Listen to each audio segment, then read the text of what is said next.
Welcome, everyone, to Pop Culture Pros, home for the James Bond franchise Double O Deep Dive, where we take an intricate look into the James Bond franchise from the movies, the books, and everything beyond. I'm your host, Agent 006, Jason Fischetti. With me, as always, 005, Ginny. Hello. And joining us today, our very own M of MI6, Mr. Harmon, Tom Harmon. Thank you very much. All right, so we are here, gathered today to talk about the famous or infamous James Bond movie, Quantum of Solace. But before we get into Quantum of Solace, Tom, we have a tradition I'm trying to start here. Every time we have a new guest, I just want to talk a little bit about your history with the James Bond franchise before we dive into our mission. So, Tom, what's your favorite Bond movie? Favorite Bond movie? I guess I have to say Casino Royale, because it's the one that I've probably seen the most. I enjoy rewatching the most. Asking 90s Tom, it would have been GoldenEye. Both, really love the movie. I kind of would say Pierce Brosnan would be my Bond, even though his movies are largely terrible. Like, I feel like the platonic ideal of what James Bond is, for me, is Pierce Brosnan. Also watched a lot of Remington Steele as a kid, if that doesn't age me too badly. But then grew up watching Sean Connery. That was my dad's Bond, and those are the movies that I really watched with him as a kid. And if I was taking a survey that said who was the best Bond, I would probably have to say Sean Connery. My personal favorite Bond would be Pierce Brosnan, but probably my favorite Bond movie has got to be Casino Royale with Daniel Craig. Wow. All right. So, Brosnan fan, but love Casino Royale, which we did last week, and I think we all we just spent an hour and a half raving about how much we liked that movie. Which I think will probably just be the same again tonight, right? I'm sure of it. I'm sure that's all we'll do is talk about how good this movie is. So what brought you to the Bond franchise? How did you get into these movies? Yeah, I guess I tipped my hat a little bit there already. My dad, not a huge Bond fan, but definitely, would put them on from time to time, as sort of Saturday afternoons on, TNT or, one of those, old cable channels that would just show random movies on a Saturday afternoon. So yeah, I feel like that was kind of my intro. Kind of fell off the Bond franchise, like in my, high school, middle school, high school years. Never really got into any of the Roger Moore movies. Saw the Timothy Dalton movies, thought they were fine. But then again, like I said, when I heard Pierce Brosnan was cast, I was like, yes, this is the guy. This is like what the history of the universe was pointing towards. Was time has now been split before Pierce Brosnan was Bond and after Pierce Brosnan was Bond, and so that reinvigorated me. Many hours playing GoldenEye on that Nintendo 64. Nice. Slappers only, playing Odd Job like a little bitch. It's just the golden years, no pun intended. And so that was kind of my history, I guess. Awesome. And I was actually going to say, we're the same age, and Brosnan's your favorite. You had to have played GoldenEye. And probably even led, like I said, I knew him from Remington Steele, so I was a fan.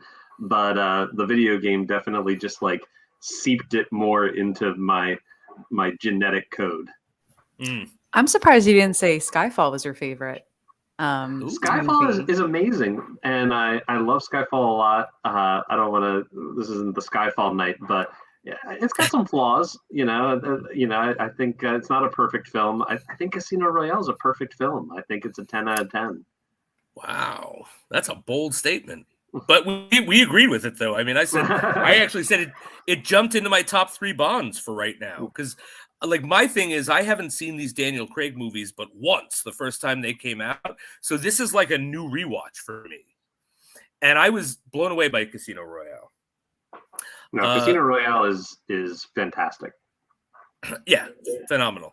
But Casino Royale is not the mission tonight. The mission tonight is let me get my banner up there. Quantum of Solace.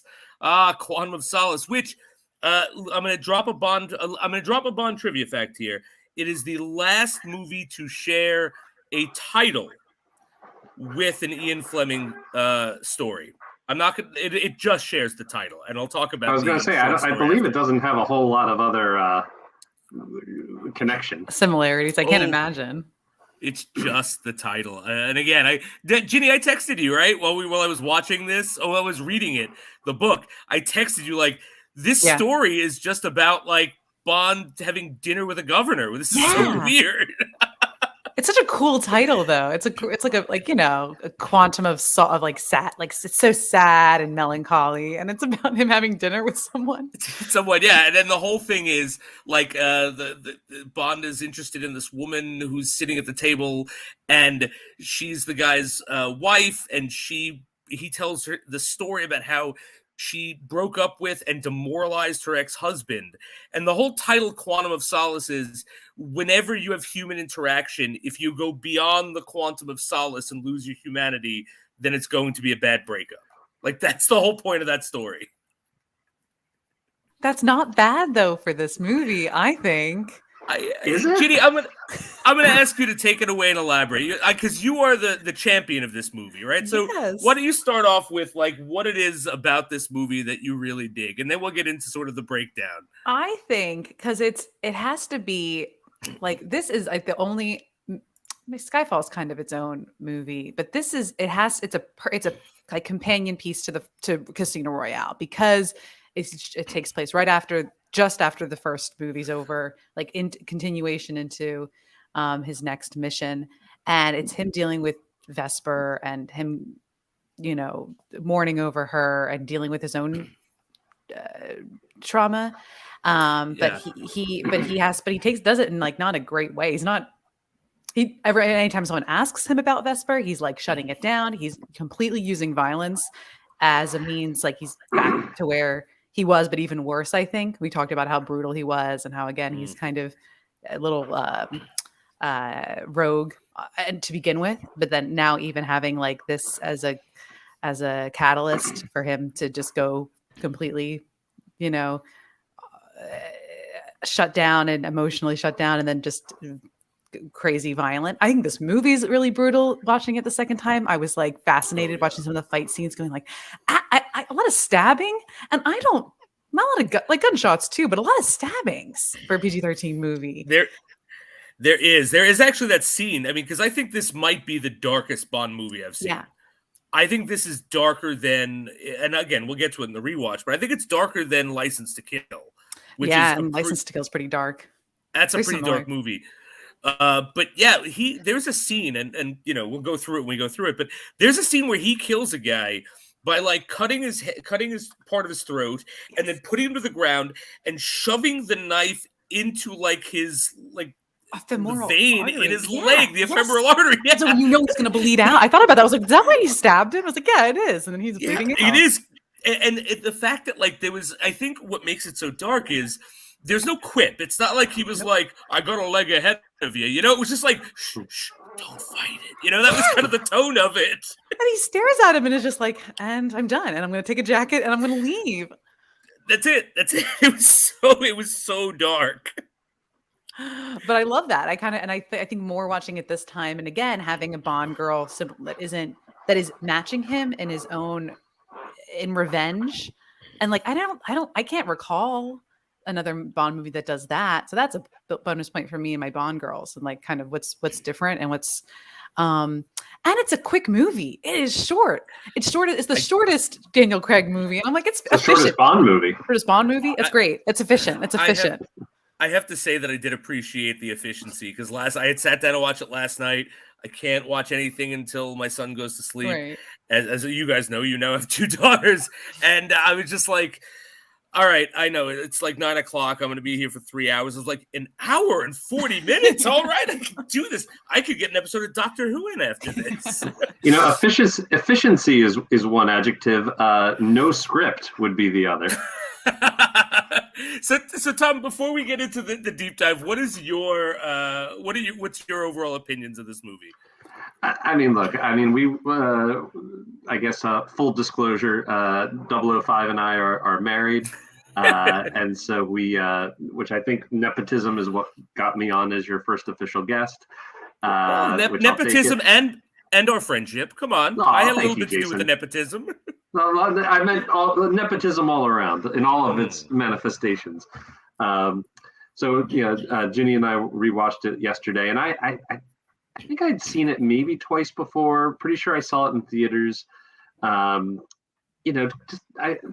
don't remember. It kind of, I guess it nothing had really changed in my memory of it, which was it's fine. I didn't. I was kind of almost prepared to more hate watch it last night, and I definitely have a lot of criticisms of it, as I think most people do who watch the film. But it's a competently made movie, and the fact that I think as many people know at this point, it was shot right at the heart of the writer's strike, and so they literally had no script. So, Daniel Craig and the director Mark Forster have in many interviews talked about how they were writing the scenes like on the fly. And so the fact that the movie is as competent as it is, given that major challenge, I almost want to laud it. I think Ginny and I both share kind of a mutual distaste for the movie Spectre. And there, I think the problem is they had all the time, all the money, and they really screwed it up, as opposed to here where they were trying to turn it around quickly. They had a writer's strike. So the fact that it's as competently made and as fine as it is, I think is, a Herculean effort to everybody involved with making the film. Yeah, I think that I love that. So this is a serviceable Bond movie, is what you're saying. It's fine. It's fine. It's got actors in it who can act. You laughed. There was lots of things you loved about it. You were enjoying it. That's not. I do not recall. See, I have to say that watching this last night, I didn't remember anything about it. I really enjoyed it. Like, while I was watching it, I really enjoyed the action. I really enjoyed what was going on. But it's one of those movies I realized that when it ends, if you think back on it for like a minute, it's like a house of cards. Well, and I even have kind of a, not quite a reverse criticism, but like there's so little going on, but yet I found myself having to pay super close attention because so much of the story was being told in this like really dense exposition about like the Bolivian government and water supply and the Illuminati, which it turns out to be an organization called Quantum, which, spoilers, ends up being Spectre once the Broccoli family got the rights to the name Spectre again. But I wound up having to pay even rewinding a couple times, just being like, okay, wait, so why is he buying this desert? And what is the CIA's involvement? And but once it's so simple and it's so like, I think it could actually happen, like the plot. But I think this was a problem of the storytelling, is that it like all of the heavy lifting was done in these like very, very specific exposition scenes, and it was so dense and so lightning fast, and it was just like, who are these people? What's going on? You got the CIA, you've got the Quantum secret organization, you've got this Bolivian terrorist, military coup, personnel, and just how all these pieces fit together. Again, I wound up having to pay more attention because I just really wanted to understand the plot, and I found myself having to do far more work than I think a human being watching a James Bond movie should. Like, there are movies where you have to pay close attention because, it's complicated and there's layers and there's things going on. This was, I had to pay attention because in my opinion, it was just very poor storytelling. Okay. I think that's fair. There is a lot of exposition dumps. But I was really, I guess I was taken in by the action. I really enjoyed the action of it overall. And you know, I mean, I think as a lot of people know, the way that these Hollywood blockbusters get made is they plan the set pieces out first, right? It's almost like you know, the old Marvel comic style where, you know, the artist would draw the panels and then the writers would come in later and actually fill out the story, right? It's like that for blockbusters. So the set pieces, which frankly I also found a little boring, but at least the set pieces were, you know, done ahead of time, so you could see where the set pieces would still have a lot of panache rather than the story itself. I think it just moves really quick, though. That's the other thing. It's like I've heard people say it's boring, and I go, I almost get that, but I just think it doesn't. There's nothing that drags about it. I'm trying to think of what scene to me drags, and it's like maybe the plane scene, which is actually a big set piece, but I don't like it. I don't know. I just think it's like weirdly CGI'd kind of, and like I don't think the effects are that great. And it's supposed to be very dramatic, and they like fly out and they're like, oh my gosh, parachuting out of the plane, right? And it's like skydiving, and it's like, you know, a crazy Bond set piece. But this, I like. Yeah, I just think I think I was just taken back about how fast it moves, and like, and Daniel Craig is so just. It's all him just in motion and never having to deal with too much paperwork or downtime. Like, he's never in a tux. He's in a tux once, which is kind of interesting. So, you know, he means business. Like, you know, he's straight up action, and he's in his like polo for most of the, you know, or his t-shirt. By the way, the reason why I'm wearing a tux is because I literally just got back from a Bolivian benefit for the environmentalists to save the rainforest. Were they playing Baccarat? That seemed like a fun fundraiser to be at. It was outside. It was nice. A lot of people got shot, I heard. Yeah, that's kind of terrifying. All right, so let's go through some aspects of the movie. So I like to break it down in certain Bond aspects, things we expect from a James Bond movie. So the opening, right? So like the cold open is a car chase on a highway in Italy. It's super like high octane. People are shooting at Bond. There's a truck with like a knife coming out to destroy his Aston Martin, and of course he, like, you know, there's a lot of cool action. He gets back and he opens up the trunk, and the guy from the first one, White, is in it, which I misspoke. I realized I said he killed White at the end of Casino Royale because I forgot the other movies, but he's alive, and that is the cold open. So, like, how did you guys feel about that as the cold open of this? I think I normally ignore this part, or I'm every time I'm watching it, I'm so used. I watch it almost like I feel like almost every year, every 2 years, because either it's on or I just like watching it, and it. And I always kind of like will not pay attention to the opening. I'm doing something else, and I'm waiting for the other scenes to kick in. But it's good. I think, you know, the point of a cold open to ignore.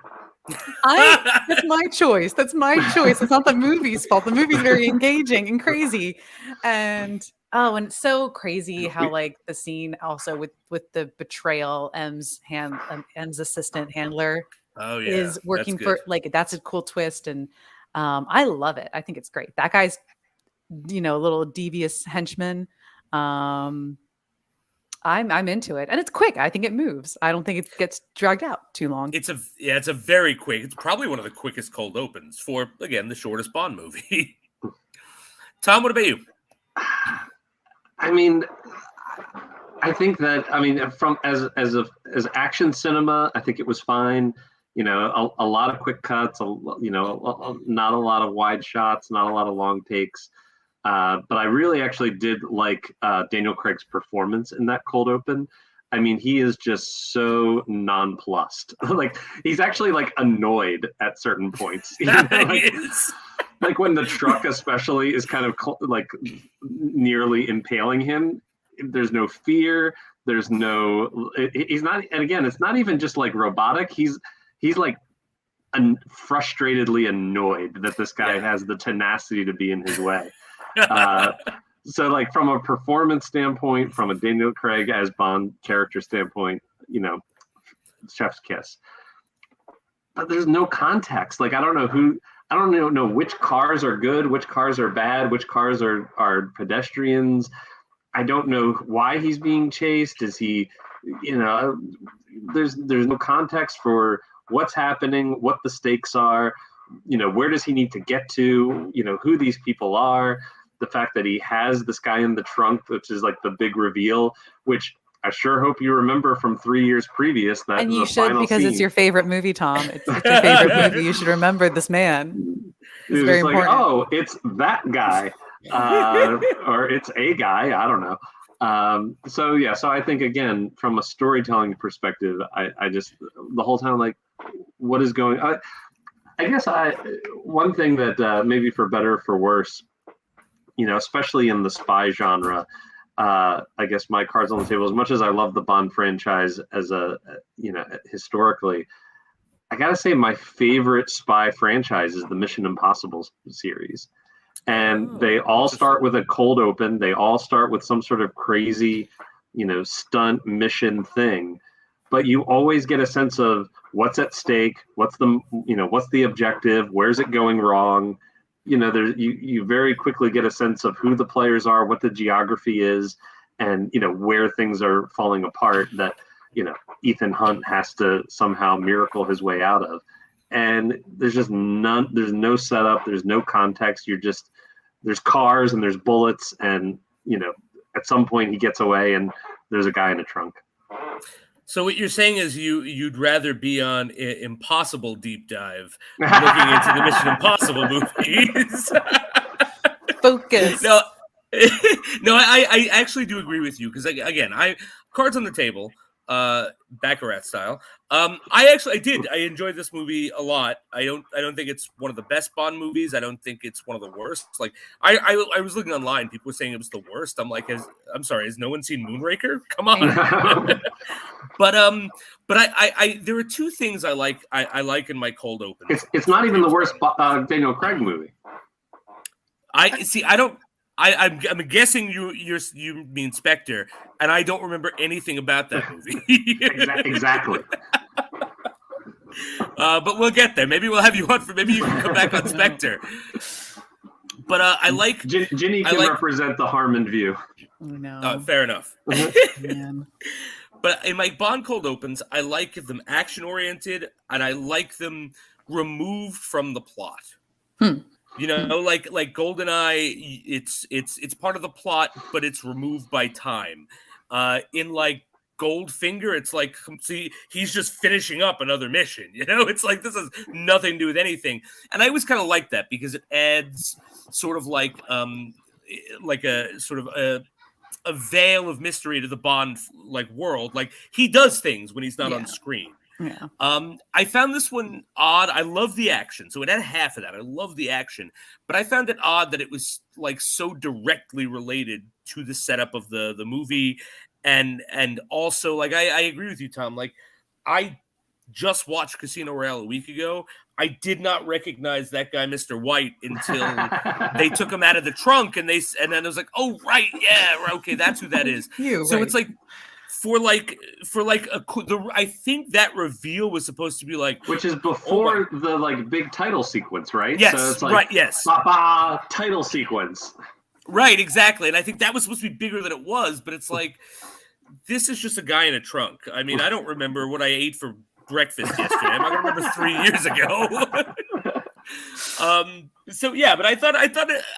A really good action-oriented opening. I really enjoyed the car stuff a lot, and the Bond stuff. I think this whole movie. I think what I really enjoy about this movie is Craig's Bond. He is like a dirty, angry, broken. I will put a knife in your leg, James Bond. But yeah, so that's kind of my thoughts on the cold open. So Tom, you mentioned the title sequence. What did you think of the title sequence? Because this is an iconic, the title sequence and the song, they're iconic parts of these movies. They are, and I actually like a lot of the. I like the animation. I like the visual. I like, obviously the hinting towards the Act 3 location of the desert, and you have these sort of women coming, these giant women undulating under the sand. Who doesn't love giant women undulating under sand? It's everyone loves that. And the song is good. I actually don't hate the song, although, a little, I guess, factoid that I think probably a lot of Bond fans know is Radiohead had actually written a song for this movie. I know that. Really? You said that to me last night. I was like, what? And they decided against it. I think it's actually called Quantum of Solace. And they recruited Jack White kind of last minute to get the to generate this with Alicia Keys. Wow, that's and you can listen to the Radiohead song. I think it's on YouTube. It's I don't know. I like it. Does it sound like a Bond song? Yeah. I mean, it's Radiohead. Come on. I don't know, but it's Radiohead. Like Adele makes sense, and then you've got and Shirley Manson makes sense when you think about it. It's like I actually love that Shirley Manson I song. love that Shirley Manson song. Oh, garbage? Yes. I think it's the best part of that movie. Oh, come on. There's so much good in that movie. Oh, no, I know. But I really love that song. That song is great. So, Ginny, what did you think about the song and the title sequence? I know everyone says, and it's almost like I can see where they're coming from when they say it's the worst song of the series, of any of them, like all of them, really. And after seeing Spectre, I disagree because I still think that's kind of the worst one. But because it's, I think what people don't like, it's like it sounds like weird, like dissonance, like it doesn't, like some of their voices don't totally blend, and like it sounds a little like ugly, and I like it. I just dig it. I like the da na na na na na na na na na na, and it's his voice and a girl voice, which I don't think is ever we really get a lot of in the series, if at all. And I like that setup for a little mirroring of Bond and Camille, which is I just like that, and I just kind of think they're both like a little angry and it's kind of like I like it. I was like, and again, like now we have a bunch of like ballad women, female singers, which is totally Bond appropriate. But like Chris Cornell, and then this, I was like, just like badasses, and it's just like that's like Daniel Craig. Maybe this it's a little good companion piece again for the two movies. But I was like, I like it. I have it on my Spotify my November playlist because it's so good. Because November is James Bond month. Because November is a James Bond. I need to fact check myself. So actually, the Radiohead song was for Spectre, not for Quantum of Solace. What makes me so mad? Which they went with Sam Smith instead, which makes Spectre even worse. I love that you came on to condemn Quantum of Solace, but you are condemning Spectre all over the place. I like, Quantum of Solace isn't great. I mean, it's no Spectre, but I mean, it's not great. And I did mention that Casino Royale, arguably my number one Bond movie. So, I mean, these are the levels we're playing with. Spectrum. It evens out the spectrum. That was terrible. Okay. I actually really dig this song. I've been listening in preparation for this. I've been listening to all the James Bond songs on my playlist. I kind of dig this. I don't know if I dig it as a James Bond song, but I really like the song itself. I kind of found that I was bored with the title sequence. Like my note is like, so you don't like giant undulating women under sand? Under sand.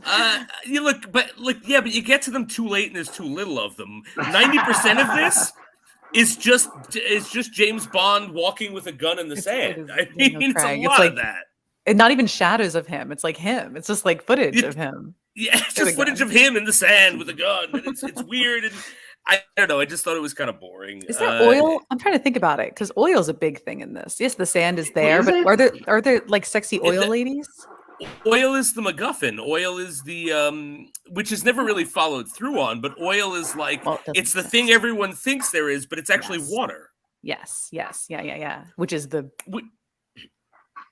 monopolize it. Yeah, right. Which I think that's a good opportunity to get into, because I'm going to jump around. I'm not going to go. We did the plot last week and beat by beat, and I figure what we'll do this week, because I'm trying a new thing, is we'll go through these parts, and then whatever we have that we want to talk about after, we can just kind of talk about it, because I'm assuming everyone has seen this movie if you're listening to this. It's a quick movie. It's a good movie. Yeah, and look, if you haven't seen it and you're listening to this out of pity for one of us, pause it, go watch the movie. We'll still be going by the time it's over. It's that quick. I was going to say, this podcast will likely be longer than the movie. Right, exactly. We're already a third of the way through the movie. It's true. It's true. But hopefully we will all reach our quantum of solace at the end of this episode. But what do we think of the villain, Dominic Green? And his plot. That iconic name. I mean, the name strikes fear into the heart of every living creature. Just Dominic Green. Children are shivering in their beds tonight at his 5'4" size. Green. But you know what's funny? Because did I read trivia that he doesn't have a deformity? So not a good. Yeah, apparently, Mark Forster wanted him to represent sort of the banality of evil, right? Like, you don't need a scar, you don't need metal teeth, like you could be a regular looking guy and be a horrible person. But you know what he does look like? He looks like a frog. And I don't think he's like a bad looking guy, but he looks like a frog, doesn't he? He's a beady guy. He used to be a frog, and he was kissed by a deposed princess. So because she was deposed, he kind of got stuck halfway through. Yeah, that's kind of. Well, he's also French, so it all ties together. Now I feel racist. I'm sorry, I didn't mean anything by it. But so, Dominic Green, yes, the scariest villain of all time. I'm gonna go over his plot in just a sentence. He just wants a utilities monopoly. Yeah, that's his plot. His plot is to buy he pulls all these strings to get a deposed ruler back in power so he can get this seemingly worthless chunk of desert, which he leverages with the CIA, and they go for it about we're going to give you oil, and there's really just water. And the whole plot is literally just to screw over the Bolivian dictator he put back in, because at the end, the second he gets him to sign over the deed to the desert, he's like, all right, now sign this at double the price. You're now buying from us because we have all the water in your country. And it's like, which by the way was actually a real life event. Really? Yeah. Let me see here. So is that what they based it off of, or is it just coincidence that people are this not that uncommon of an idea? So there was something called the Jeff Bezos did this 6 years ago. Oh my gosh, I'm waiting. Oh no, isn't there So this is from Wikipedia. The Cochabamba Water War was a series of protests that took place in Bolivia's fourth largest city, Cochabamba, between December 1999 and April 2000. In response to the privatization of the city's municipal water supply by a company called Semapa, and a wave of demonstrations and police violence was described as a public uprising against water prices. That's like Mad Max. So this is Quantum of Solace # based on a true story? Yeah, 1999 to 2000, there was a private company that took control of the majority of Bolivia's water supply and hiked up water prices by 30%. And we didn't. It's like you don't even change the name of the country. We just went full on Bolivia. No one will know. No one. They can't even do it. They can't even do what Marvel does when they don't go, not Latvia, Latveria. They couldn't even give us Bolivaria, they didn't even try. Oh, we need more fake countries in Bond world. Oh, that'd be so much fun. We do, we absolutely do. But isn't Bond's supposed to be a little grounded, right? Hypothetically, he's MI6. He's obviously he's dealing with these crazy terrorist organizations with their moon lasers and whatnot, but in general, I think Jason, I know you've been reading the Ian Fleming books, which I never have, but I get the sense that he was almost like the Tom Clancy of his day, right? The idea was to make these really grounded. 100%. Like Casino Royale, that last hour, everything after he gets to the casino, that's all the book. Very grounded. Then Moonraker, absolutely grounded. No space orgies, no Jaws, there's nothing about space at all. Then Live and Let Die actually is pretty much pretty similar, because that's a pretty grounded movie.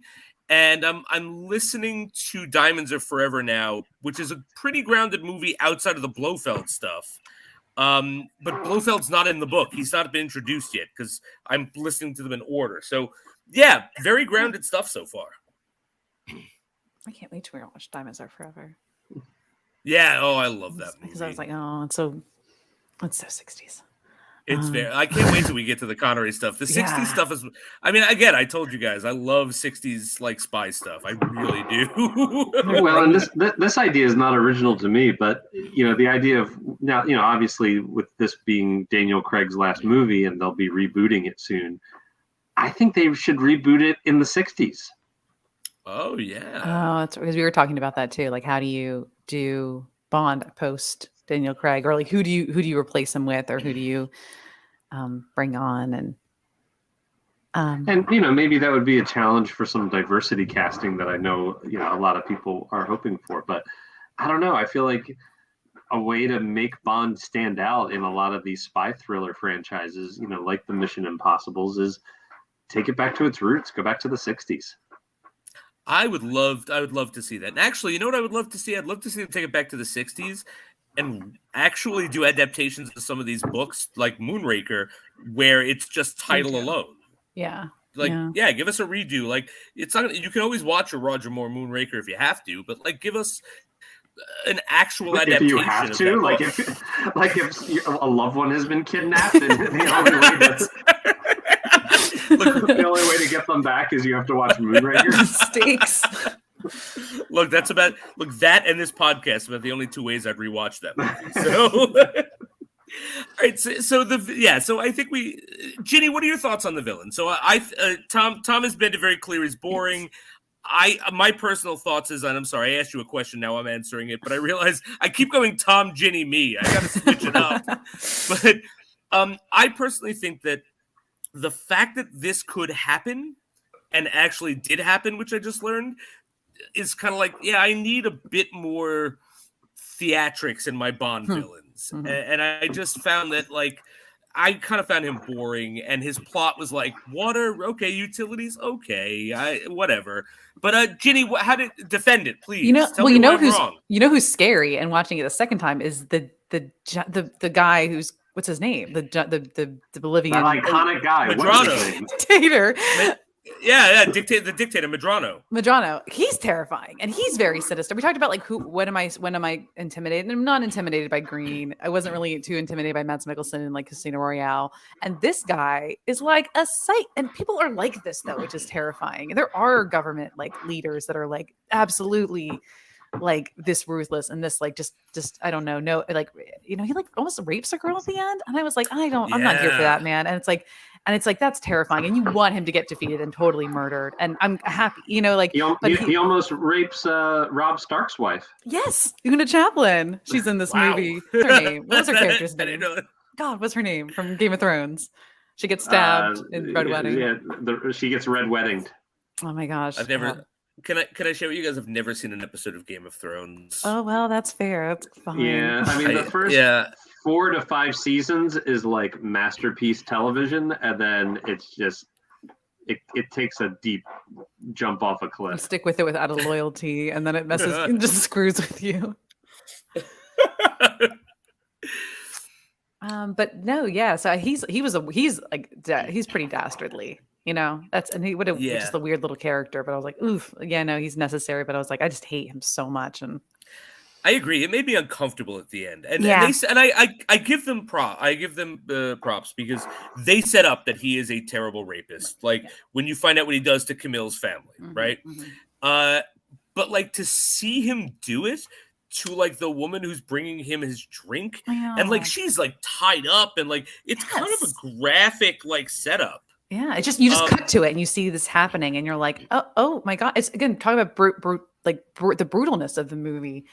I don't, I just thought it was like I was like that adds, it's dark, but that's not, I don't know, it can't all be like fun, bubbly romps on the boat with not, and it's not necessary, nothing, we don't see anything, but it's like it gets stopped really quickly, but it's like this guy is like such an indicator of like what a like ugh. It's brief, but he's awful. He's a threat. I agree. And again, I think it's fine that he's there. It doesn't, like, I actually kind of dig the darkness of this movie, to be honest with you. Me too. Like, Bond as the stone cold killer that we kind of promised in Casino Royale. And it's the payoff for Vesper, right? Because this whole thing, this is Bond getting, like, working through his trauma about losing the woman he wanted to marry and realizing that she turned on him. I mean, I have a note that Bond looks like shit in this movie. Like, not Daniel Craig. Daniel Craig is hot. He's always great. Hot. I mean, I'm a completely straight guy, and if Daniel Craig made a move on me, I don't know what I'd do. You know what I mean? but I mean, like, piercing blue eyes, man. No, I've noticed him a couple times in that movie. God, it's gorgeous. But like, he's like, there are so many aspects where he's just swilling scotch. There's the scene on the plane with Willis, I think. What's the guy's name? Mathis, yeah. There's a scene with Mathis. Yeah, we were talking about him. You loved Mathis last week. I love Mathis. Where Bond is so drunk, he's slurring his words. We've never seen Bond like this. Like, I think the bartender says he's had 6 martinis by that point. Yeah, he's like, "What are you drinking?" And he just goes to drink, and he's like, 7 of them. 7. So, like, what did you say? We talked about the Bond villain, and Jenny, you start this one. What did you think about Bond in this? Like, Daniel Craig as Bond, the portrayal, the characterization, anything Bond related? How did you think it was? I wrote a note, and again, we talked about like what he's not. I say like traditionally handsome, like dark good looks. He's blonde, but he's like a little bit of a bulldog. But he's also just like, so he's so gruff and intimidating. When he turns on the charm, it's so effortless, and it's also like, oh, this man is like, oh, now he's like very kind to me, and like, oh, that's like, that really makes me warm. That's my opinion. But he did it with the a lot of concierge flirting. But I just wrote a note. What did I say? He's so dashing, and I just dashing. And there's like two moments where he's just like so effortless and so cool. Like when I love everything with the Agent Fields and him, because I had a friend in college who saw this movie and we said Agent Strawberry Fields. Which quiet. Is that said in the movie? Because I saw that it's not, right? Okay, but I didn't think so. The character in the credits is Strawberry Fields. Yeah. I had noticed that in the credits and I was like, I would have picked up on that. I love it. I love that he's he's totally brooding and he's very like obviously going through something, but he still manages to flirt and still like he does sleep with at least one woman in this movie. And he does it in a way. I had a friend in college. We talked about this movie and they're like, oh, what were your thoughts on it? He goes, I don't know. Bond's not even trying anymore. He just like walks into the room and goes, can you help me find the stationery? And he's like do something. That great pickup line that works for all men. Help me find the stationery. It's not forceful. It's not forceful. It's not overpowering. It's a little bit of a come on in, and she goes for it, as we all would. I'm gonna defend this line because it's not, hey, come in here and help me find the stationery. It's a question. Yes. Help me find the stationery. And they both know what that question is. Yeah. No one needs that stationery. The question is, you want to get it on, you know? And he's like, I think he's like kind of doing a button, maybe like, oh. Yeah. There's an old-timey trope of, come upstairs and look at my etchings. Yeah. Yes, this is it. I now want to see Bond go, come upstairs and look at my etchings. I know it's another wonderful thing about him. Like that's a great little pickup line, and it's again she goes for it, and it's very like, and he's like, let's go to a party, and it's like, oh, I love him so much. But then with Camille, Camille. Hold on, before we leave the Strawberry Fields, like who in MI6 said, all right, Bond's gone rogue, we know where he is. Let's send one person who happens to be our most attractive female office worker. to come bring him in and thought that was a good idea. I bet there was something behind it. Like she's like laying down the law. She's being like, you're coming with me. That's we're not all doing she's this." laying down. Stop. Is that what the kids are calling it these days? Laying down the law? laying down the law, governor. She's trying to be like a force of like a brick wall, and then like of course that lasts for a half a scene. It's what she tried. Yeah, she tries. Up until she heard the word stationary. It's hard. It's hard that it's Daniel Craig there. She didn't know that. Look, the stationary is alluring. Okay, it's so. And again, my criticism isn't about her. It's about. Did it go up to the level of M? Was it somebody like a middle manager who was like, oh, James Bond is rogue and we need to send someone to go collect him? Who is our single most attractive female secretary who we can send by herself, who I'm sure will be successful? Also, make sure she has a fun name because Bond really likes the fun names. Bond loves those fun names. Miss Fields, what's your first name? It's Gwyneth. No, we can't go with that. We'll call you Strawberry. I'm gonna call you Strawberry. It's Eunice. Eunice Fields. But I was just my last comment was just about how he's also chivalrous, and we see it with Vesper when he like comforts her in the shower, but with Camille he just gives her his jacket and he's like, you're chilly. It's just like these really sweet things that I'm like, Pierce is too cheesy. Timothy Dalton's a little bit of an asshole. And then Sean Connery is, his own thing, and Roger Moore's kind of and Roger Moore's kind of awful a lot of the time. He's rapey, but in a 60s like a cool way. Yeah, well, that's the thing. At different times, different times. And it's like Daniel Craig is like, how do you be charming? How do you be sexy? And also, but just like very like so soft. Like there's some wonderful softness with him, and I love it. Yeah, I agree with that. I actually really like Daniel Craig in this as Bond.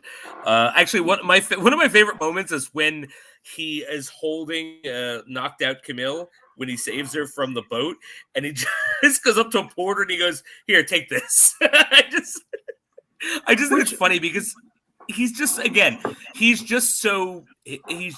cold, and he's just so like focused, and I really enjoy that. And again, this is like a dirty Bond. It's an angry Bond. Yeah.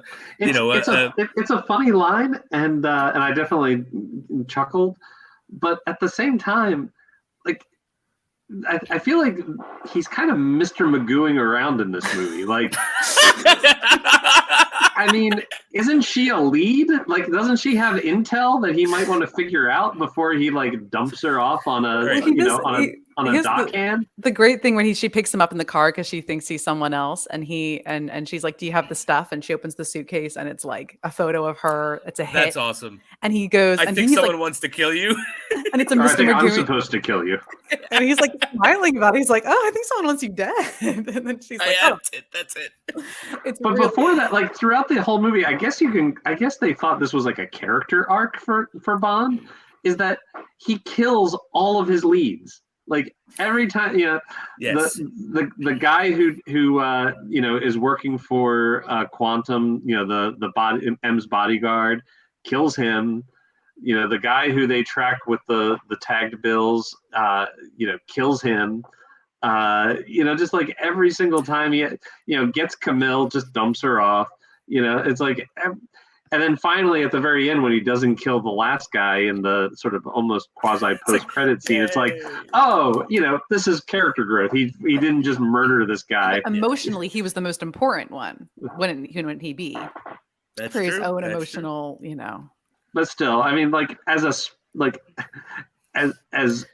practicing the art of spycraft. I think we can agree on two things here. He was charming, but he's not the best of spies in this movie.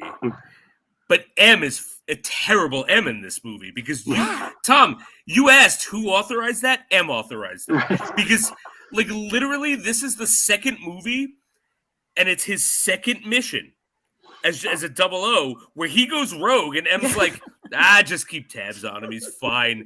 And he has a good moment about when he's talking to Camille about like Camille asks him, why do you want to kill Green or Dominic, whatever his name is? And he tried to kill someone I care about. And she goes like, who, your mother? And he goes, well, she fancies herself that.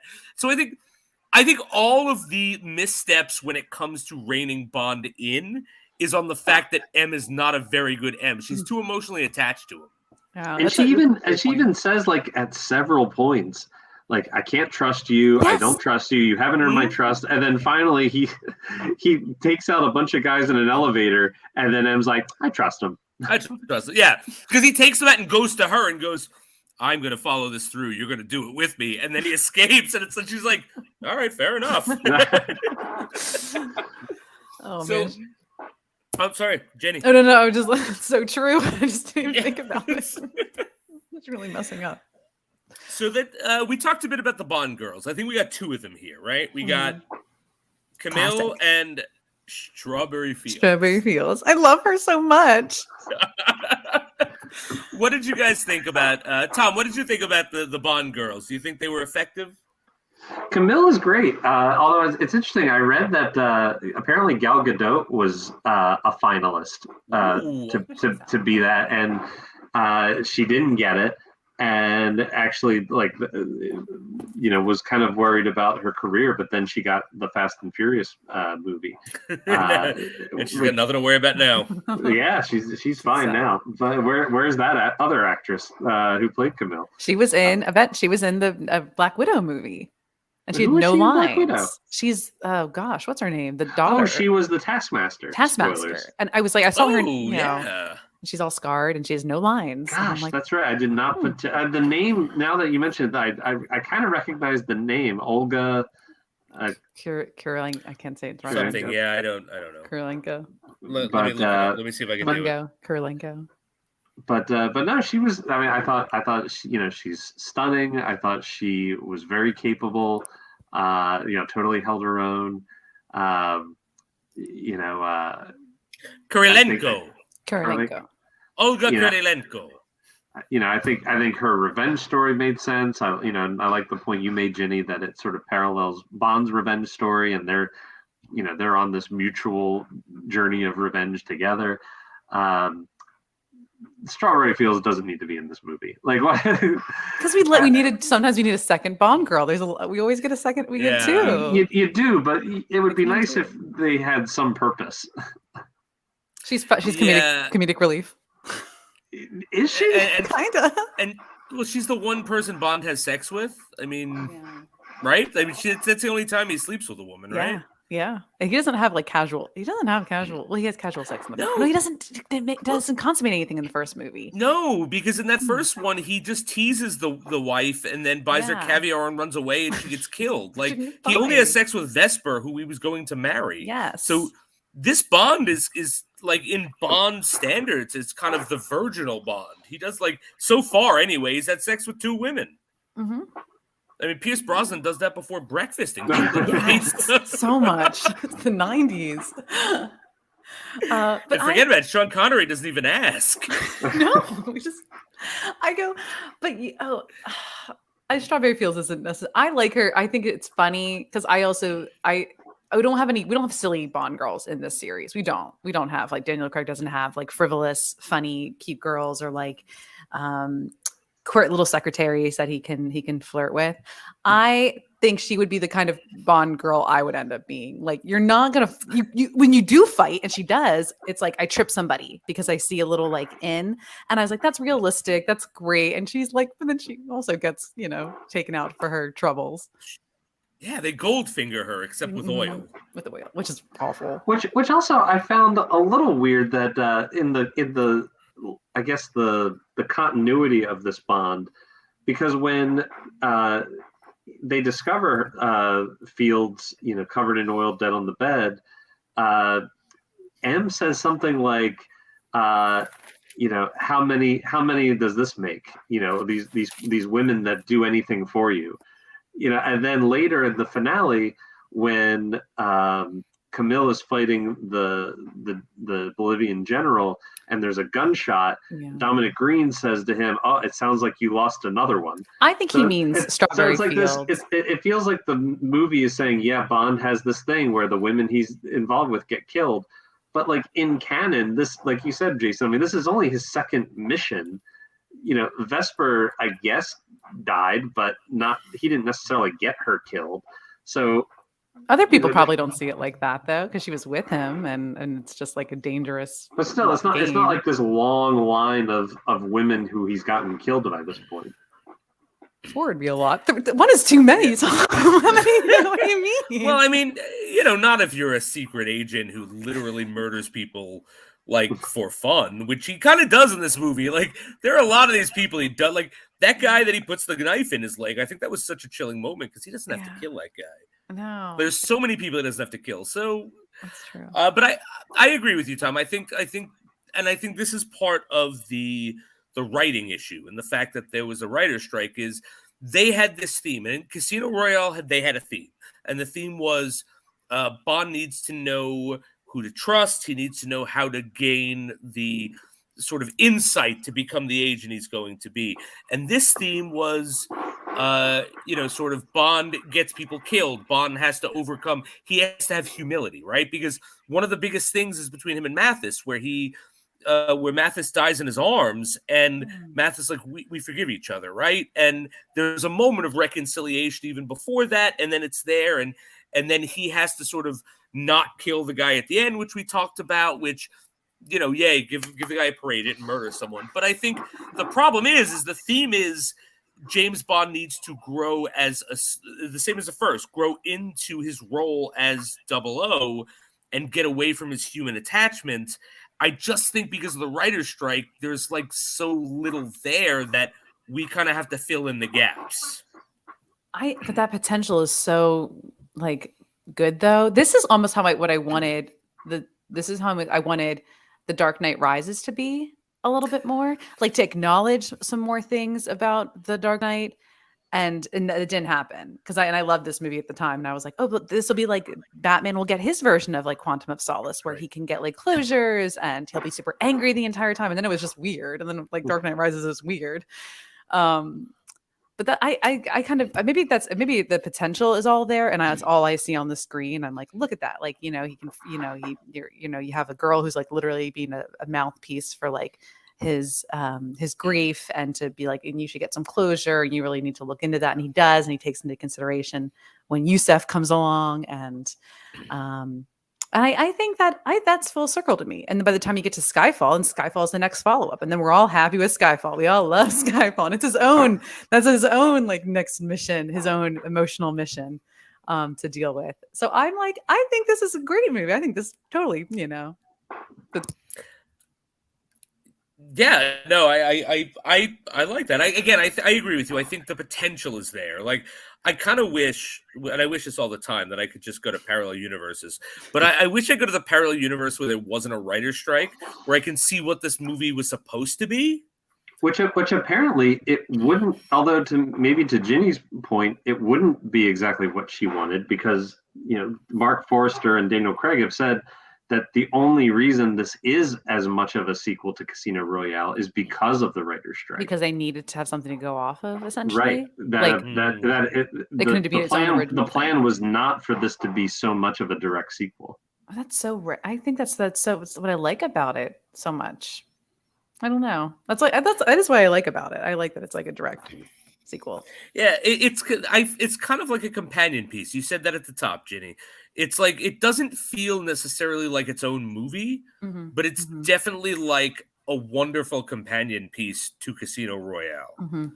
But I guess that doesn't translate into a good movie on its own. So or Bond movie, or Bond movie, want its own mission, and it's like that's why that's valid. I understand that, and. But I disagree. I think it's great. Yeah, no, that's fair. And again, I thought this was a lot of fun. I'm really, again, it's only like when I look back and I go, yeah, they left kind of loose ends going on, that I was like, okay, but I still thought it was a lot of fun. Tom, did you have anything to given about the Bond girls, Camille and Strawberry Fields, that you haven't already? No, did I ask you or did I ask Ginny before? I weighed in. Yeah, I think Camille was great. I think Strawberry Fields was unnecessary. And I liked with Camille, she's not, I don't know if Jason will talk about this, but she's not a love interest really at all. Right? I actually really did like that. Yeah. I love that. I like the little kiss that he does. He has an impulsive kiss to her, but it's like a very like thankful kiss, or like I'm going to take that into consideration, or like, it's a cool little, he's great. He's such a good actor. It's a nice little like, just motion. And I was like, I just love that. I just like that. Yeah. They like flirt with each other, but they don't. Yeah. But they're not getting it on. There's no sex, like, which I actually kind of did like. And I like that, like you said, Ginny, they mirror each other. I like that they have that moment because he rescues her from the boat that she has strategically gotten herself put on, because we find out she's like former Bolivian Secret Service or special ops or whatever, and she's trying to kill the general Medrano because he killed and raped her family, except for the father. He just killed him, and then he burned the house down with her in it. And like Bond rescues her, and she's like, "You didn't rescue me. I wanted to be there." And I kind of like the moment when he apologizes and says, "Yeah, you're right. I screwed up." And there's good moments there between them. I really enjoy that. And the moment where she comes back for him in the end, like mirroring the first scene where she picks him up, like thinking he's someone else, and then like they go back to the hotel. And M is waiting for him, and that's after he like beats the hell out of a bunch of people and wins M's trust again, as we talked about. And then he escapes, and she's there in like her car, like, "Come on in." And I kind of like they operated well as partners, you know? Yeah. I missed that. I don't, By the way, did I miss something? When he goes into the hotel, the concierge gives him a note that says "run." Yes, he says. There's a line. He goes, "Your wife, he said your English wife, your British wife, wanted to give you this," and he means Fields, right? Like she had run away from the party to be like, "Hey, they're after me," or something like that. Run, and then they get her, I assume, at the hotel. There is a line. He goes like, "Your English wife," because it wasn't clear to me who left that note for him. Yeah, they do say your wife or your English wife. It was they didn't say Fields, but it was alluded to. Okay. But I'm here's my question to you guys: was that a run because M was there, or was that a run because she was being chased? Because Bond walks in and M is there, and he goes, "Oh, this is what it meant." But then she's also dead. She was drowned in oil. So that's why the whole thing was confusing to me, because it seemed like, given the context of the next scene, that he's being arrested essentially by MI6. That it was a warning to get out of there because he's going to be arrested. No, I think she means the Met. I think she means Dominic Green's guys, because when he gets up to the room, he sees M and is like, "Oh, she wanted me to get away from you. Oh, okay, I get it now." And M's like, "Yeah, okay, you really did a bad thing here. She's like dead, right?" And I don't think Fields meant M. I think Fields. No, I think your reading is right, but it's taking us sleuthing it now to like put the pieces together. That made sense to me on initial watches. I just have to, I'll be honest, it kind of threw me because I was like, "Oh wait, M," and then no, she's dead, and like it makes sense, but like it didn't take me like all day to put the pieces together. But as Thomas said, in a storytelling perspective, they could have been clearer in that because I think the editing does suggest one thing and then it's another. Yeah. But that's my humble opinion. All right. So let's see. What do we have left? I guess the closing scene. We didn't talk about Jeffrey Wright at all. Our boy Jeffrey Wright showing up. This is why this movie's so good. That's because he is wasted. You're wasted. Yeah, wasted. So we're talking about Lighter, right? That's Jeffrey Wright. Felix, yeah. You know what? Lighter. I actually did have a note about him, and I forgot about it because that note is he has nothing to do in this movie. He looks great in an open shirt and a jacket, no tie. He looks great. Like he broods in this movie. He's angry and he broods. Like the scene. Okay, so the scene where, and I'm glad you brought this up. Thank you for reminding me that he was in this movie, because the scene where him and the other CIA guy are on the plane and David Harbour. David Harbour. Oh, is that David Harbour? I didn't even. It's like baby David Harbour. But like by they're the way, on his there. character is very off-puttingly named Mr. Beam. And Yes, there was like Mr. a half Bean. second. There was a half second where I was like, "Is Mr. Bean in this movie?" Oh. Like that, if Rowan Atkinson just walked in, that would be great. But so like the CIA is being propositioned by Green, and like I completely buy that the CIA would be like, "Oh, you have oil for us? Yeah, we're in. Right. We're gonna back a villain." And I think multiple times the Prime Minister says it when he backs the villain. The CIA say it like, "If we don't back villains, who are we backing? Everyone's a villain, right? We only deal with villains." Which I thought, again, cool concept that's not really fleshed out, but in the alternate universe version, maybe it was. But like Leiter, just like there's the whole scene that goes nowhere, like where they show David Beam the James Bond's picture, and they're like, "Yeah, we want this guy killed." And Beam goes, "I don't know who it is. Who's that, Felix?" And Felix is like, "I don't know." And Beam goes, "It's James Bond, silly. How did you not recognize it?" It's like, what is going on here? And then Leiter just kind of broods, and then Leiter gets a call from, in his next scene, he gets a call from Bond, and he meets Bond, and he broods some more, and he also brings Beam and all these like, but he warns Bond, and I don't know. I felt that his role was confusing, and then at the end it was like, "Oh, good news, everyone! Beam was fired, and Leiter was promoted, and he's the head of the CIA." And it's like, where the hell did any of that come from? Well, when you say it like that, Jason, yeah, it does sound really tacked on. But when they say it in the movie, it's nice, and Bond is like, "Oh, good for you, Felix." And we're all happy. It's like the end of Into the Woods, and the unjust were punished, and the just were rewarded. Or Act 1 of Into the Woods. Things go wrong after that. That's so true.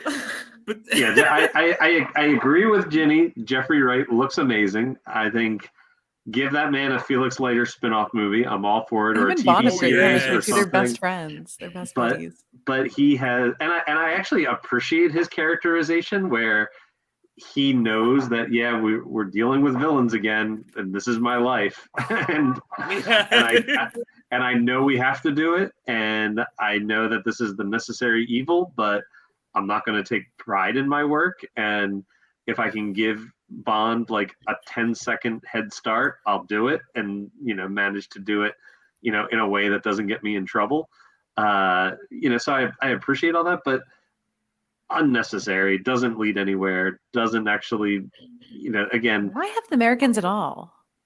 Well, again, I guess it was. I guess it was to Jason's point. It was to illustrate, that both the American government, the British government, they're in bed with this guy, who is promising them oil.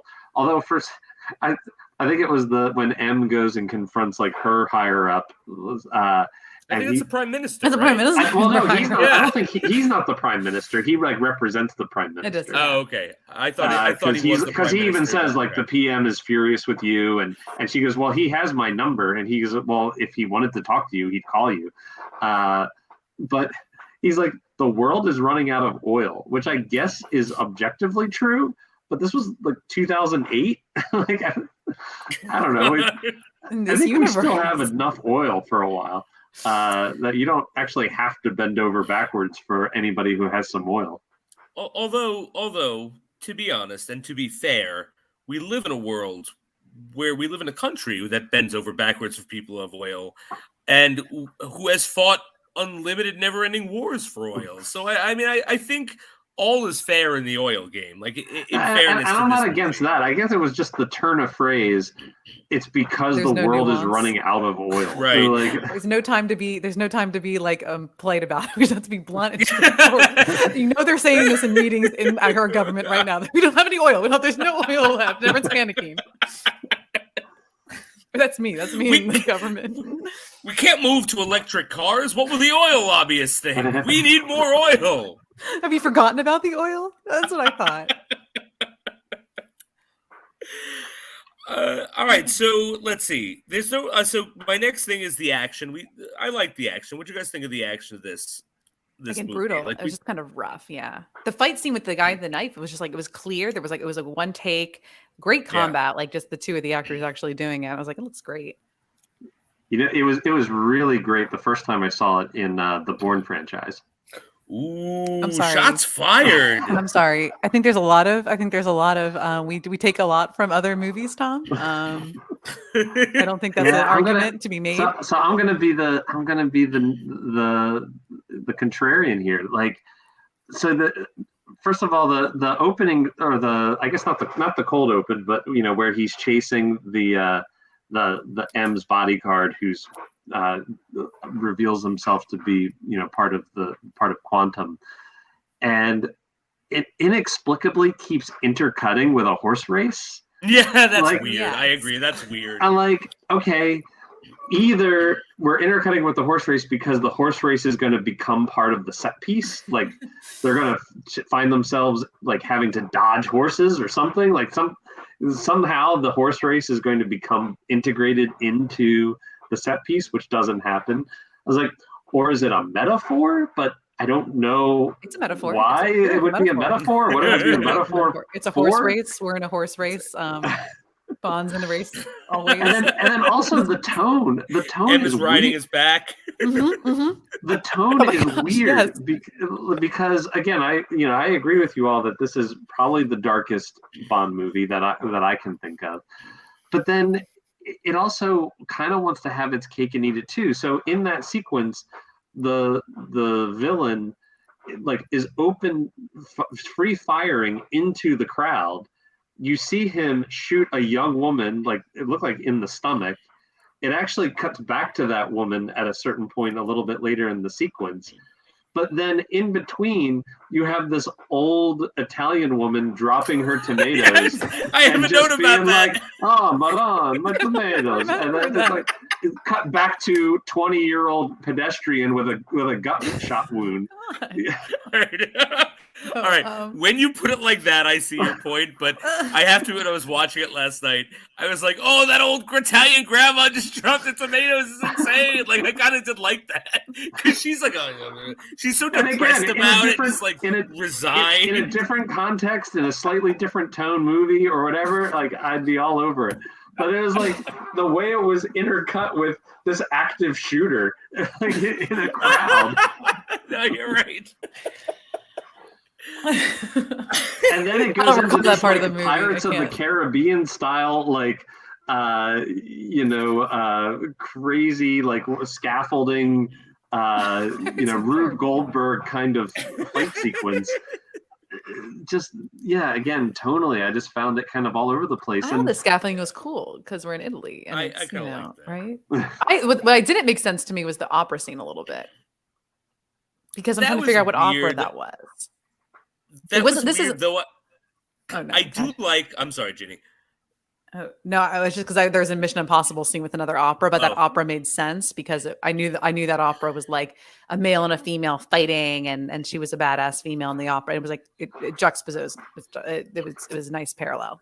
Yeah, I will say I'm guessing Mission Impossible Rogue Nation probably ripped this off, but ripped it off and elevated it. I was just trying to remember the opera. I just had a shootings going on. I was like, I didn't get that. I have to admit that the opera scene was one of my favorites. Yeah, I have no idea what opera it was, but the reason I like it so much is because it's the one moment where we see Bond actually being a spy and not an assassin.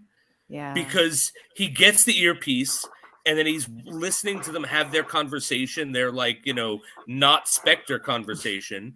And he's just like, maybe you should find a better place to meet. And they all get up to leave. And that's when he's like, snap, snap, snap, snap, snap. Like, it's the one spy thing he does really well in this movie. So I kind of really enjoyed that. No, I actually appreciated that as well. Although I will say a little nitpick. At one point, he clearly takes a picture of the back of a guy's head, and yet somehow the software figures out exactly you don't know who the technology. He is. You don't know the technology that MI6 has. You don't know that. I know that hairline anywhere. Similarly, only Starenko has that hairline.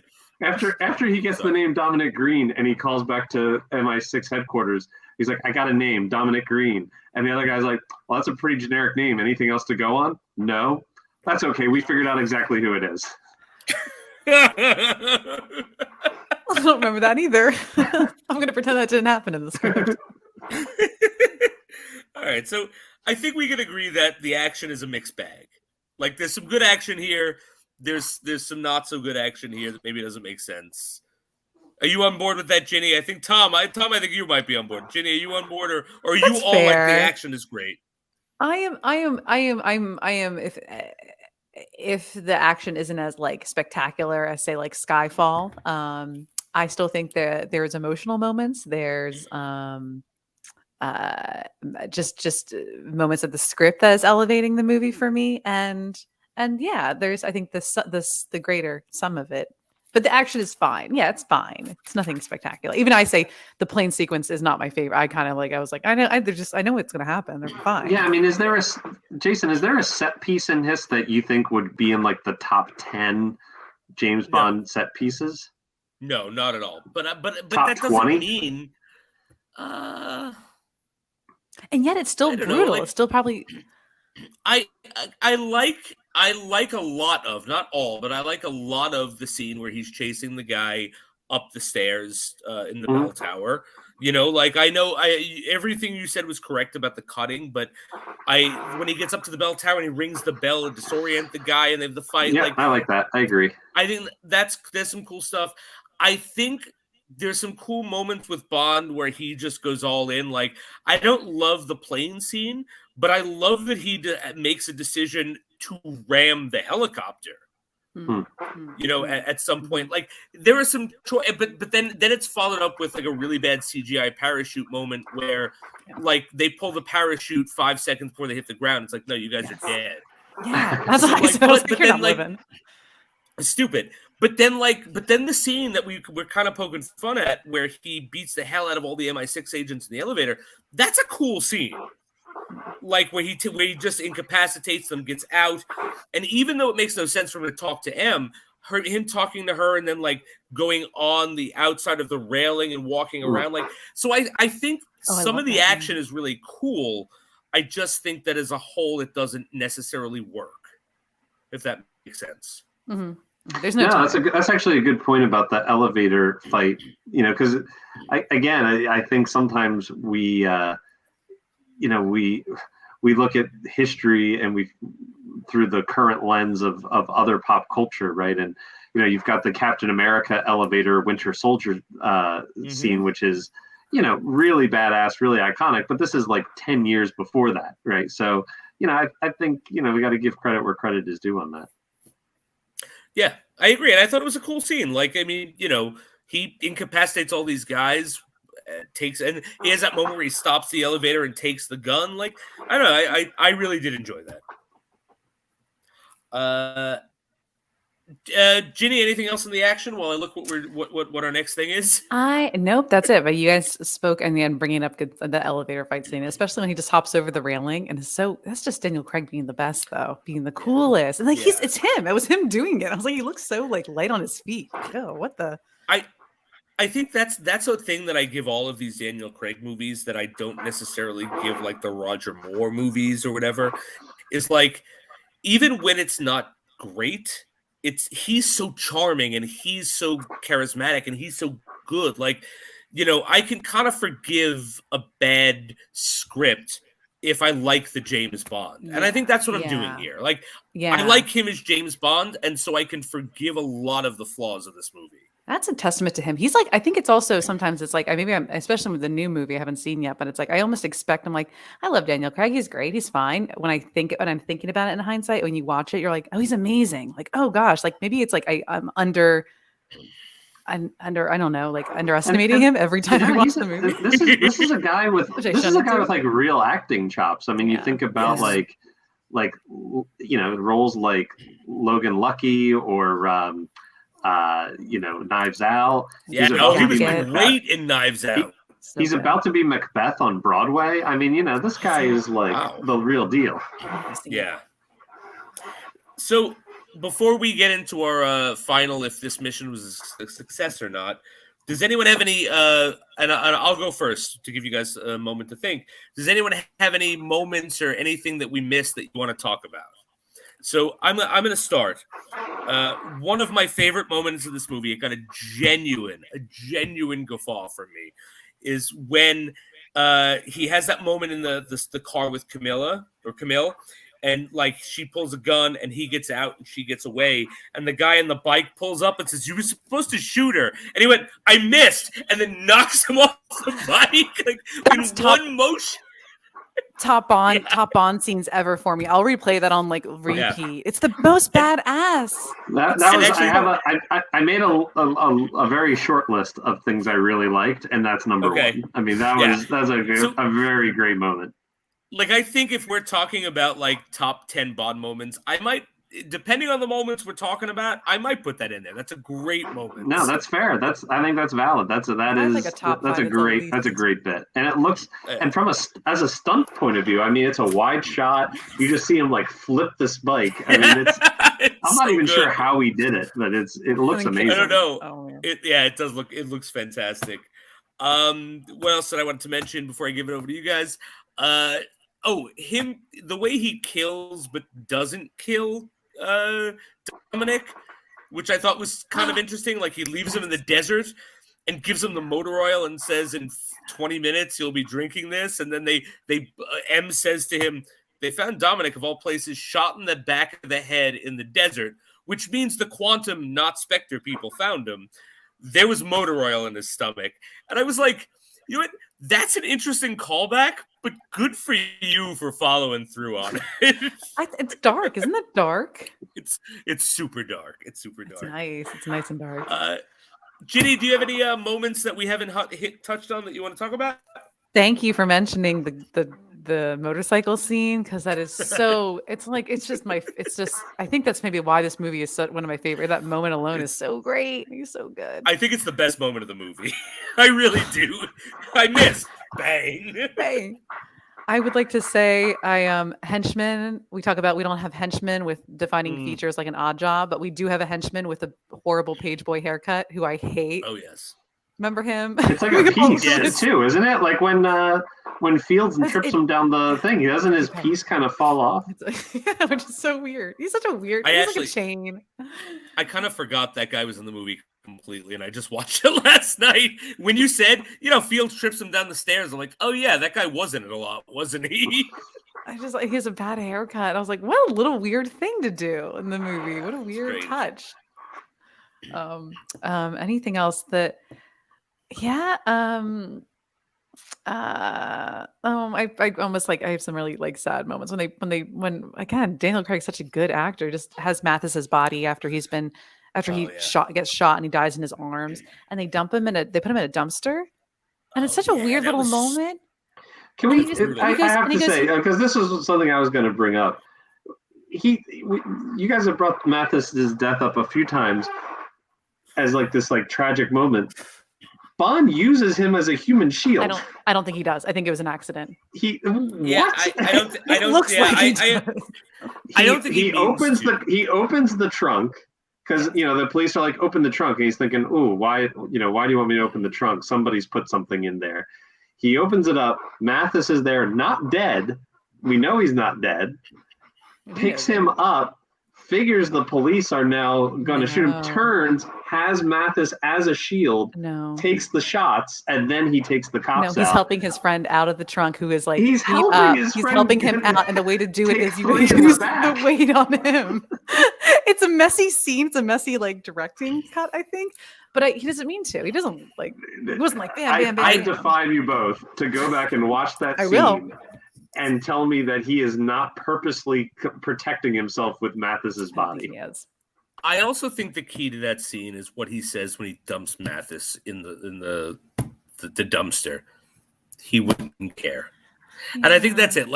That's what it is. I think Bond knows that if Mathis was the one pulling him out of that trunk, Mathis would be using him as a human shield. And I think that I'm not saying this was living it up in I agree on the Riviera with a pretty attractive middle-aged redhead. I agree. I don't think it's fair. I don't think it's right. I think Mathis should be alive today and kicking. I think so too. Drinking martinis. Drinking martinis with his middle-aged redhead. But I don't think Bond meant to kill him. I think it was sort of it was a you or me thing, and you're already half dead, and I know you'd do the same for me. to me. No, because that is this Bond. Bond is very like, yes, I have to survive. You're not going to survive. All right, I'm going to survive. Sorry, you do the same for me. But I also think Bond would have been okay with it if the roles were reversed. Bond, and that's why Mathis is okay with it, because Mathis says we forgive each other, right? Like, yeah, very like he doesn't. He actually asks Bond, "Stay here with me. Don't leave." So I think, yes, Tom, you're right. He does use him as a human shield, but I think that is sort of like, that's a life you choose when you get into this business. And if roles were reversed, Mathis knows he would have done the same. My only issue with that scene is that Mathis's dying wish is that Bond forgive Vesper. Yes. They were all best friends. They were all best friends, the three of them on their adventures. Like, you guys had a mission together. You didn't go to high school. Come on.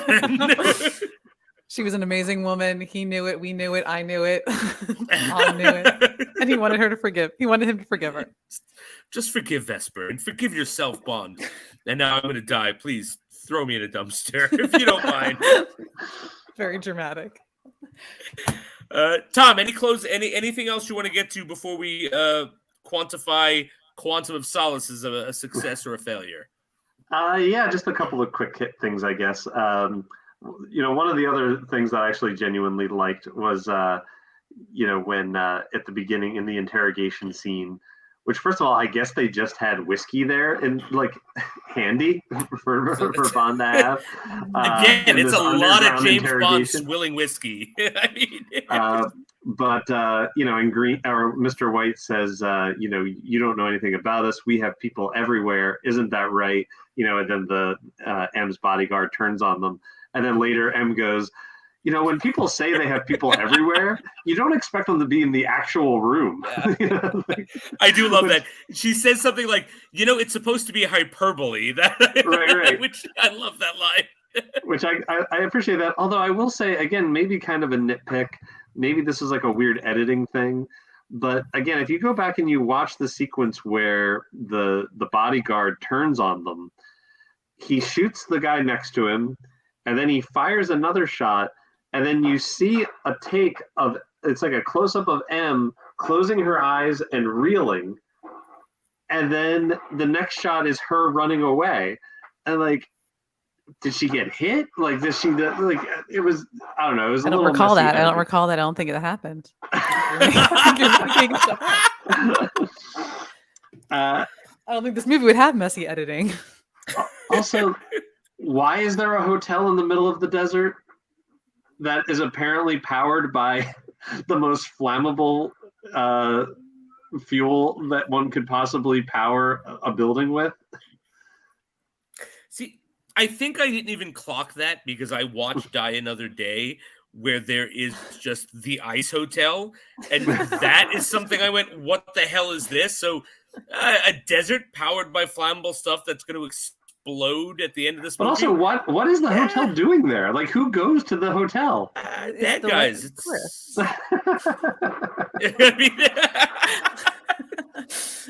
The hotels are everywhere. No. You just need one. It's like Monopoly. It's the waterworks spot. Like if Quantum of Solace were a game Monopoly, the desert would be waterworks. Tom, and they put hotels on. Have you never played Monopoly before? You can put hotels anywhere. It's the worst. That's right. Yes, exactly. And then I guess just it's interesting. I read a little factoid that this is one of the, actually just a handful of Bond movies where he doesn't give the introduction. He doesn't say Bond, James Bond. Oh, interesting. And I think it had been quite a while since they had. I think it was like the '60s Bond movies. There was a couple where he didn't give the introduction, but this is one of the first in a few decades, I think, where he didn't actually give the introduction. So I thought that was just kind of an interesting little piece of trivia.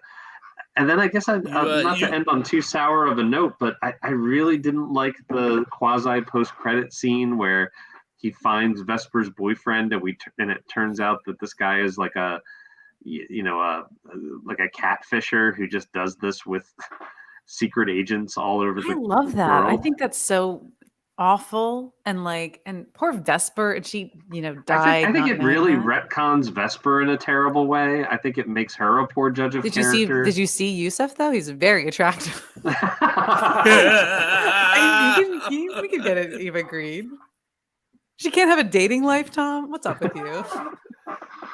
This is her boyfriend. This is Why the does guy this rub you the wrong way? This is the guy she betrayed Bond for. You don't know their relationship. You don't know what he said. I know this guy has invested in these Grecian Algerian love knots. The love knot necklaces that he's dispensing at will. Do you think he gets them wholesale? Do you think he just gets hundreds of them? 99 cents a necklace? Oh. I have to admit, I kind of actually did like that. I get what you're saying, Tom, but I do like that this movie needed to give Bond absolute closure, and I think that was the point of the movie, giving him closure for Vesper, in the sense that she didn't betray him because she wanted to, and I think this was the way to do it, as well as show that, okay, look, he left him alive. This is the character growth we were making fun of before. But again, I think it's they needed a screenwriter, and they didn't have one. So I think if this were written out and not just all right, what are we going to do here? All right, this is what we're going to do. It's an improv game. I think it might have played out better. So I guess I give points to the intent. Fair. Agreed. But apparently I'm just a Quantum of Solace apologist because I did actually enjoy this movie. So overall, guys, and I think I know the answers to this, but Ginny, you start us off. Is this a successful mission for Daniel Craig and his role as Bond, or is this a failure? It is an emotional success. It's an emotional success, and I think the heart we all have come to know and love, and it's set, and we cleaned it all up nice for Skyfall, and then we kind of ruin it with Spectre, Yes. in my opinion. But we'll get to it. We'll get to it. Yeah. Tom, success or failure? Yeah, I mean, I love Daniel Craig as Bond. I think his performance in this is fantastic. I think his characterization, given the content that he had to work with, was great. But I got to go failure. I mean, this, it's sloppy storytelling at best, and it's boring at worst. All right, fair enough. I'm going to give it a marginal success because I do think that I enjoyed parts of it. There are glaring problems with it that, again, I attribute to the screenwriters. 100%. Yeah, their strike. But I think there's enough here where I'm like, worst Bond movie? I could name 5 worst Bond movies in this easily. So it's it's a marginal success for me. It's not his best. It might. I don't remember anything about Spectre, and when we get to Spectre, maybe I'll think that's his worst. This might be his worst, but again, I've seen Moonraker. I've seen A View from Hell. I've seen Octopussy. I've seen most of the Roger Moore movies. I mean, nothing can scare. There's so much going on, and Roger Moore alone has the most nonsensical things going on in his movies. Right. So yeah, I think a marginal success. Not a great movie, not a great Bond movie, but I don't think it's terrible. If I were going to watch a Daniel Craig movie twice, it'd be Casino Royale and then Skyfall. And then because I just saw it recently, it would be No Time to Die. Maybe I'd watch it over Spectre. We'll talk about that in the Spectre episode. I would rewatch this movie. I have rewatched this movie. This is an easy rewatch for me. Some movies I like more than others, but if you might be like, hey, we got some time to kill, let's watch Skyfall or Quantum of Solace, I'd be like, let's watch Quantum. Let's just hang out and have a good time. Well, here's the thing. If we're all hanging at our houses, one of our houses, we're drinking wine, put on Quantum, because we're not going to be watching. And we want to put on something where we don't need to pay attention. Right, exactly. You put on Quantum of Solace, we're fine. You put on Skyfall, it's going to be, what the hell's going on? What's here? Off the train now? And I agree with you, Ginny. It's a great movie to put on in the background. I will be watching A ringing it. I will be endorsement. tuning in, being like, guys, you're missing this. You're missing that great scene. All right, so I think 2 out of 3 of us said it was a success. Although I said marginally, Ginny was very pro, and Tom was very against. Tom, thank you for joining us today. Thank you guys for having me. It was always a pleasure. And you are always welcome back whenever you want to. You just let Ginny know, and Ginny will say, "Hey, nepotism," and we'll get you back on. I'm playing the nepotism card. Thank you, everyone, for joining us. Please, if you're listening to this and you're interested in sports and or other movies, please join Granny's Peach Tea, which I'm also on with Ed. We do every Wednesday at 8:30. We talk about all the geeky goodness, the CW. We're going to be doing Hit Monkey this Wednesday, which an insane show, guys. I don't know if you've seen it. Insane. I've seen the trailer for it, but I haven't watched the show yet. It's fun. You know what? Let me withhold my review. If you're interested in Star Wars, we got Tim doing Shooting the Sith, which is a semi-regular so far. Hopefully, going to be regular Star Wars deep dive. We've got the A to Z program with Eric, where they literally cover everything from A to Z, from Eric to zoology. I don't know. I'm just pitching that. We got the Empire 161 show. If you're into sports, if you're into the Yankees baseball, I believe they are on hiatus right now because I think baseball's on hiatus. But what the hell do I know? I don't really know baseball. But Ed is a huge baseball guy, huge Yankee guy, and he runs that show. We got the 4 Quarters show, which is all about basketball. We got the Jader and Kyle show, which does a more cinematic review of movies. The Just Too Sweet show, which is all about the wrestling. So if you're enjoying the WWE or whatever pay-per-view has been coming on, tune into that. Put It in the Books, which is the Bossman Faraci show about the Mets. And We Stomp You, We Stomp You Out, my apologies, which is a show all dedicated to reviewing football. So we got a lot of stuff going on.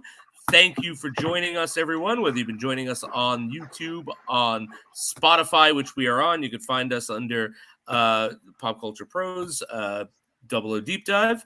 And we will see you next week for Skyfall. Ginny, any closing thoughts to say goodbye so my voice isn't the last? No, I'm excited for Skyfall, and I hope you all watch this movie if you haven't seen it, and just think about our thoughts, dwell on them a little bit more, and then, hopefully this finds a place in your heart. I love it. Thank you, Ginny. Thank you, Tom. You guys have a great night. See you next week.